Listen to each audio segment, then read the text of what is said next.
Sedang kontrakan terakhir yaitu kontrakan kelima dihuni oleh Mbak Rihana. Dia sendirian dan entah kerjanya apa. Dia pulangnya malam, larut, kadang hampir pagi. Kontrakan keenam Cakentir Sutejo. Kerjaannya kuli bangunan. Kalau siang, kalau malam nyambi ceramah di masjid. Kadang juga dapat sampingan menggantikan marbot masjid. Sore itu lengkap para penghuni kontrakan sedang santuy di teras. Sore itu pas malam minggu, jadi semua berkumpul. Terlihat sangat akrab seperti keluarga yang sedang berkumpul. Zaman itu belum ada HP canggih, jadi orang-orang masih punya waktu untuk satu sama lain. Kadang ini yang membuat hati teriris, rasanya ingin balik saja ke masa lalu. Hatiku juga sangat iri dengan diriku yang dulu. Saat ini jarang terlihat lagi keakraban seperti itu, karena ya gitulah, saat ini pemandangan itu menjadi hal langka. Setelah ngobrol perkenalan, Tejo segera minta izin untuk masuk duluan. Tanpa mengucapkan salam, ia membuka pintu, dan aroma wangi tiba-tiba menyeruak menusuk hidungnya. Entah bau wangi dari mana, yang jelas itu bukan parfum milik Tejo. Karena ia tidak memakai parfum, ia cuma pakai pengharum baju biasa. Ragu-ragu ia bergegas menutup pintu, lantas membuka baju dan rebahan sebentar, melepas lelah dengan posisi rebahan di tikar. Gak ada kasur empuk atau kasur lantai, hanya tikar bersama dua bantal yang sudah terlihat kusam, saking lamanya. Tapi Tejo tidak peduli. Aku hanya memikirkan sesuatu, memikirkan kejadian malam itu dan tiba-tiba suara orang mandi. Mata Tejo ketap-ketip, bulu kuduknya mulai merinding. Siapa yang sedang mandi? Ucapnya lirih sambil mengintip kamar mandi yang berada di ujung pojok ruangan dan terdengar lagi. Tejo berusaha menajamkan pandangan. Tapi belum lagi ia bisa melihat apa yang terjadi di dalam kamar mandi. Tiba-tiba, suara senandung hanya melodi, menirukan nada petikan gitar melodi.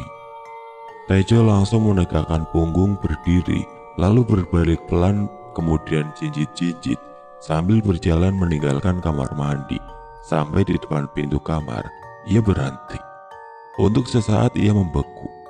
Rupanya rasa penasarannya yang tinggi membuatnya berbalik seraya kembali mendekat kembali ke pintu kamar mandi.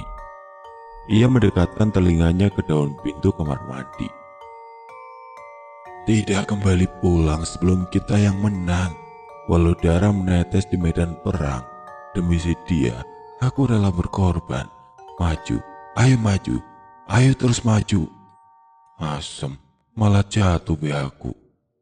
Senandungnya seseorang dari dalam kamar mandi dengan suara lirih, seorang wanita yang diakhiri dengan umpatan yang mengatakan BH-nya jatuh. Begitu Teja mendengar suara itu, tidak lagi bersenandung dengan cepat. Ia buka pintu dengan sedikit mendobrak. Brak! Seketika Tejo melongo. Seorang wanita sedang dalam posisi seperti sedang ruku mengambil sesuatu. Dan dia hanya terdiam tanpa bergerak. Posisi wajahnya mengarah kepada Tejo. Tangannya menjulur ke lantai mengambil sesuatu. Sesaat kemudian tiba-tiba dia berlari menerobos di samping Tejo, keluar dari kamar mandi. Tejo pun bergegas mengikutinya dan tepat di pintu depan ia berhenti sejenak. Tiba-tiba pintu depan berubah menjadi tembok tidak berpintu. Sesaat kemudian sebuah pintu muncul tiba-tiba, sudah terbuka dan sosok itu masuk, kemudian pintu tertutup, lalu hilang menjadi tembok lagi. Tejo yang penasaran lalu kembali mendekati tembok itu. Dirabanya, tapi itu tembok asli tanpa ada celah atau retakan, benar-benar tembok asli. Demit, ucapnya lirih seolah bertanya kepada diri sendiri. Lalu ia mundur pelan-pelan dan brak. Tejo tersandung sesuatu dan terhempas jatuh ke lantai. Alhamdulillah, hanya kepalaku terkantuk oleh sesuatu yang empuk, agak keras. Batin Tejo bersyukur.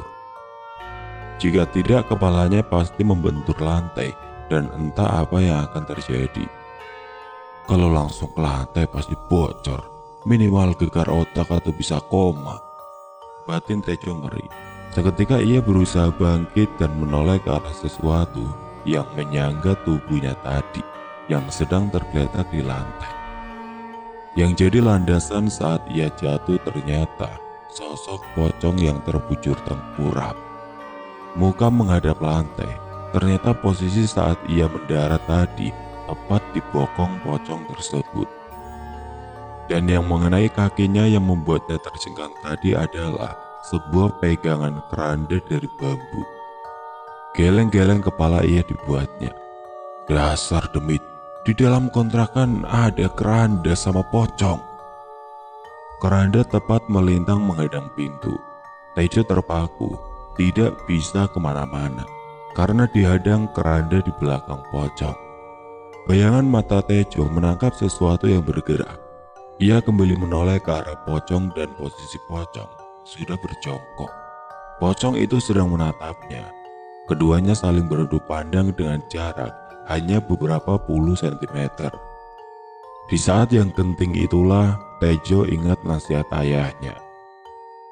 Nang, ora ono wong anti mati dipangan demit. Kemudian refleks bibir Tejo berucap kepada pocong itu. Hiduplah sesuai dengan kepastian dan gaya hidupmu. Tidak semua orang bisa kau takuti. Tidak semua orang percaya dengan adanya kalian. Maka pergilah agar aku tidak dituding oleh orang lain. Kalau aku gila, cepat sana pergi. Sebelum aku berbuat sesuatu yang bisa membuatmu malu. Aku belum mau mati. Bawa saja keradamu pulang. Ucap Tejo memaki, lalu mengusir pocong tersebut. Namun dasar pocong dablek, sudah dimaki dan diusir malah senyum-senyum. Gelang-geleng kayak sedang ngundang bayi. Tak tak tak. Tejo dikagetkan oleh suara pintu. Tejo terpaku untuk sesaat. Pintu kosan yang dicarinya sudah kembali muncul. Bergegas ia membuka pintu. Mas Tejo, kopi bareng sini lo. Suara wanita bersamaan dengan terbukanya pintu. Terlihat Mbak Riana berdiri di depan pintu sambil mengangkat sebuah cangkir. Seketika pemandangan yang tadi memenuhi ruangan kamarnya lenyap. Pocong dan keranda hilang entah kemana. Belum mandi loh mbak, jawab Tejo. Loh, dari tadi belum mandi. Wes jam 09.00 iki loh. Cepet mandi, tak tunggu di depan, jawab Mbak Riana hendak kembali menutup pintu. Mbak, jangan ditutup pintunya, teriak Tejo. Mbak Riana menoleh sambil melepaskan pegangan di gagang pintu. Aku berdiri dan seolah gak percaya. Brengsek, kok bisa ya? Habis maghrib masuk kamar, aku melihat demit mandi, pocong dan keranda. Terus hanya beberapa waktu saja. Lah, wes jam 09.00. Tejo mengumpat lirih ngedumel seolah mengomelin diri sendiri sambil bergerak mencari handuk dan masuk kamar mandi. Di dalam kamar mandi Tejo masih terbayang sesuatu. Demitnya tadi nungging di sini. Kalau setan opo iki. Tejo masih ngedumel gak jelas di dalam hati sambil terus mengguyur kepala dengan air. Kemudian terdengar suara ketukan di pintu kamar mandi. Ketukan berirama pelan, temponya juga pelan.